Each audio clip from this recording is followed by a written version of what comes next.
கிறிஸ்துவில் பிரியமானவர்களே, ஆண்டவராக இயேசு கிறிஸ்துவின் நாமத்திலே உங்கள் யாவரையும் வாழ்த்தி ஆசீர்வதிக்கிறேன். இந்த நாளுக்கு இந்த தேவன் நமக்கு அருளி இருக்கும் ஜீவ வார்த்தை 91 சங்கீதம் அதிலே 14வது வசனம்.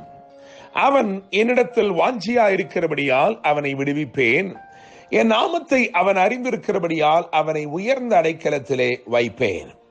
என்னை கேட்கிற தேவனுடைய பிள்ளைகளே, மோசேயின் நாட்களிலே இஸ்ரவேலின் ஆண் மக்கள் எல்லாரும் வருஷத்திற்கு 3 முறை எருசலேமிலே தேவ சமூகத்திலே பலி செலுத்தும்படி வந்து சேர வேண்டியது நியாயப்பிரமாணத்தின்படி அவசியமாயிருந்தது. யாத்திராமம் 23ஆம் அதிகாரம் 17ஆம் வசனத்திலே அது எழுதப்பட்டிருக்கிறது. அப்படியாக விவிதமான இடங்களிலே இருந்து பிரயாணிப்பவர்கள் பயமின்றி பிரயாணிப்பதற்கு ஏதுவாக மோசே பாடி இஸ்ரவேலுக்கு கற்பித்த சங்கீதம் தான் 91ஆம் சங்கீதம். எனவே பிரயாணிக்கிற எல்லாரும், தேவ சமூகத்தை தேடி வருகிற எல்லாரும் இந்த பாடல்களை பாடிக்கொண்டே அவர்கள் எருசலேமுக்கு நேராய் பிரயாணித்தார்கள். எனவே இந்த நாளிலே தேவன் இந்த சங்கீதத்தின் 14ஆம் வசனத்தை நமக்கு வாக்குத்தத்தமாய் அருளி இருக்கிறபடினால் நான் நம்புகிறேன், விசுவாசிக்கிறேன், உங்கள் பிரயாணங்கள் எதுவாயிருந்தாலும், உங்கள் வாழ்க்கையின் முகாந்தரங்கள் எதுவாயிருந்தாலும் நிச்சயமாய் தேவன் அதை உங்களுக்கு வாய்க்க பண்ணுகிறார். தேவனுடைய பிள்ளைகளே, இந்த நாள் தேவன் உங்களை விடுவிக்கிற ஒரு நாளாகவும் உங்களை அவர் உயர்ந்த அடைக்கலத்திலே வைக்கும் ஒரு நாளாகவும் இருக்கிறது. என கேட்கும் தேவனுடைய பிள்ளைகளே, கர்த்தர் ஜனத்தை விடுவித்த சம்பவம் என்பது வேதத்திலே திரளாய் எழுதப்பட்டிருக்கிறது. நீங்கள் இந்த யாத்திராமத்தின் புஸ்தகத்தை வாசித்து பார்க்கும் பொழுது இஸ்ரவேலரை அங்கே தேவன் இருப்பு காலவாய் ஆகிய எகிப்திலிருந்து அவர்களை ஒரே இரவிலே புறப்பட பண்ணுகிறார். ஒரு பெருத்த விடுதலை தேவன் அவர்களுக்கு அருளினார். மாத்திரமல்ல, தனிப்பட்ட முறையிலும் பலரும் விடுவிக்கப்பட்டதாக வேதம் சொல்கிறது. தானியேலை தேவன் சிங்கக்கவிக்கு, அதிலே இருந்த சிங்கங்களின் வாய்களுக்கு அவனை தப்புவித்தார், ரட்சித்தார் என்று வேதம் சொல்லுகிறது. ஷாத்ராக், மேஷாக், ஆபேத்நேகோ இவர்களை தேவன் அக்கினி சூளையிலிருந்து ரட்சித்தார், விடுவித்தார் என்று வேதம் சொல்லுகிறது. தேவனால் விடுவிக்கப்பட்டவர்கள் பலராய் இருக்கிறார்கள். காவலிலே வைக்கப்பட்டிருந்த பேதுரு குறித்த நாளுக்கு முந்தின நாள் இரவிலே விடுவிக்கப்பட்டான். இது புதிய ஏற்பாட்டிலே பிரகடனம் செய்யப்பட்ட வேத சத்தியமாயிருக்கிறது. பலரையும் தேவன் விடுவித்திருக்கிற போதிலும் இந்த காலை வேளையிலே தேவனால் விடுதலை செய்யப்பட்ட, தேவனால் விடுவிக்கப்பட்ட ஒரு தீர்க்கதரிசியை உங்களுக்கு முன்பதாக வைக்கும்படிக்கு விரும்புகிறேன். கர்த்தருடைய நாமத்தினாலே தீர்க்க தரிசனம் உரைத்து தேவனுடைய வார்த்தை அறிவித்தபடினாலே சிறுமையின் பாதைக்கும் நிந்தைக்கும் பாட அனுபவிக்கும் பாதைக்கும் நடத்தப்பட்டு அது நிமித்தமாய் உபத்திரவங்களை சகித்த ஒரு தீர்க்கதரிசியை தேவன் எப்படி விடுவித்தார் என்று சொல்லி இந்த நாளிலே உங்களுக்கு முன்பதாய் ஒரு 3 காரியங்களை வைக்க விரும்புகிறேன். எரேமியா உடைய வாழ்க்கையை கவனித்து பார்க்கும் பொழுது எரேமியா கர்த்தருடைய வார்த்தையை திடமாய் அறிவிக்கிறவனாய் இருந்தான். கர்த்தருடைய வார்த்தையை முழு நிச்சயமாய் அறிவிக்கிறவனாய் இருந்தான். தேவனுடைய தீர்க்கதரிசிகள் அந்நாட்களிலே பலரும் இஸ்ரவேலுக்கு சாதகமாய் தீர்க்க தரிசனம் உரைத்தார்கள். இஸ்ரவேலின் சரித்திரத்தை எடுத்து பார்க்கும் பொழுது எல்லா தீர்க்கதரிசிகளுமே இஸ்ரவேலுக்கு சாதகமாய் தீர்க்க தரிசனம் உரைத்தார்கள்.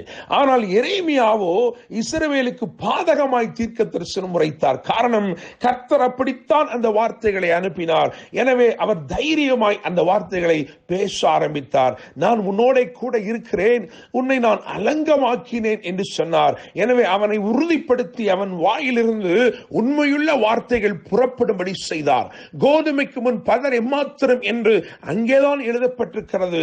அவனை தேவன் தம்முடைய வார்த்தையை உடைய கோதுமையாய் நிறுத்தி உண்மையாய் அதை அறிவிக்க செய்தார். அவன் அதை அறிவித்தான். அதனால் அவன் சிறுமைப்பட்டான்.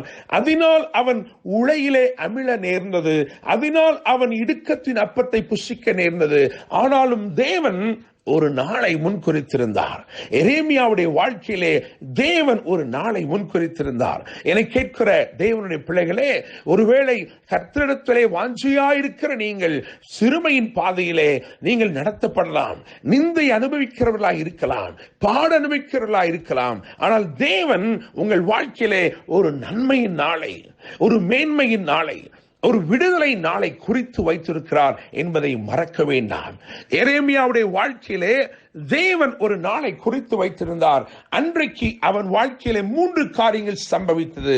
முதலாவதாக எரேமியாவின் புஸ்தகம் 40ஆம் அதிகாரம் அது 4வது வசனத்தை கவனித்து பார்த்தால் வேதம் அங்கே ஒரு விடுதலையை குறித்து பேசுகிறது. இப்போதும் இதோ உன் கைகளில் இடப்பட்ட விலங்குகளை இன்று நீக்கி போட்டேன். என்னை கேட்கிற தேவனுடைய பிள்ளைகளே, ஒரு பெரிய ராஜா நேபுகாத்நேச்சார் என்று அறியப்படுகிற பாபிலோனின் பெரிய ராஜா தன் காவல் சேனாபதியாகிய நேபுசராதான் என்னும் ஒருவனை, ஒரு பிரதானியை அனுப்பி அவனால் ஏற்பட்ட காரியங்களிலே ஒரு பிரதானமான காரியம் எரேமியாவின் விடுதலை. வேதம் சொல்கிறது, இன்று உன் விலங்குகளை நீக்கி போட்டேன். ஆண்டவர் உங்களை பார்த்து சொல்கிறார், உன் கைகளிலே காணப்பட்ட கட்டுக்கள், விலங்குகள் எதுவாயிருந்தாலும் இன்றைக்கு தேவன் அதை நீக்கி போடுகிறார். உங்களுடைய வாழ்க்கையிலே நீங்கள் ஒன்றையும் பெறக்கூடாதபடிக்கு, பொருளாதார நிலைமையிலே கட்டப்பட்டவர்களாய் ஒன்றையும் நீங்கள் செய்யக்கூடாதபடிக்கு கட்டப்பட்டவர்களாய் காணப்பட்டிருக்கலாம். ஆனால் இந்த நாள் ஒரு விடுதலை நாளாய் இருக்கிறது. இன்றைக்கு தேவ வல்லமை உங்கள் வாழ்க்கையிலே கிரியை செய்கிறபடினால் கர்த்தர் உங்களை விடுவிக்கிறார். 40ஆம் அதிகாரம் 4ஆம் வசனம் எரேமியாவின் புத்தகத்திலே ஒரு விடுதலை, எரேமியாவை தேடி வந்த விடுதலை.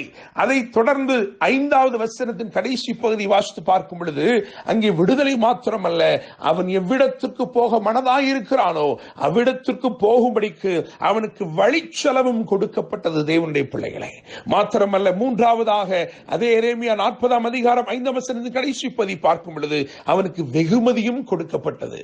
உங்களுடைய பாடுகள், பிரயாசங்கள், நிந்தைகள், அவமானங்கள் இவைகளை நீங்கள் சகித்தீர்களே, அதற்கு ஒரு வெகுமானத்தையும் தேவன் அருளுகிறார். அவர் விடுதலை அருளுகிற மாத்திரமல்ல, அவர் வழிச்செலவையும் அருளுகிறார்.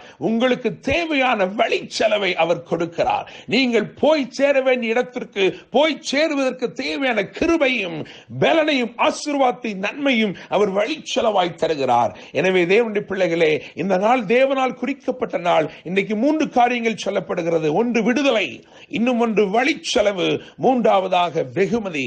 இவைகளை தந்து இந்த வார்த்தையின்படியே கர்த்தர் உங்களை ஆசீர்வதிப்பாராக. அவன் என்னிடத்தில் வாஞ்சியாயிருக்கிறபடியால் அவனை விடுவிப்பேன், என் நாமத்தை அவன் அறிந்திருக்கிறபடியால் அவனை உயர்ந்த அடைக்கலத்தை வைப்பேன். கர்த்தர் தாமே இந்த வார்த்தைகள் மூலமாய் இன்று உங்களை ஆசீர்வதித்து உயர்த்துவாராக. என்றும் அன்புடன் pastor Daniel Moses. God bless you.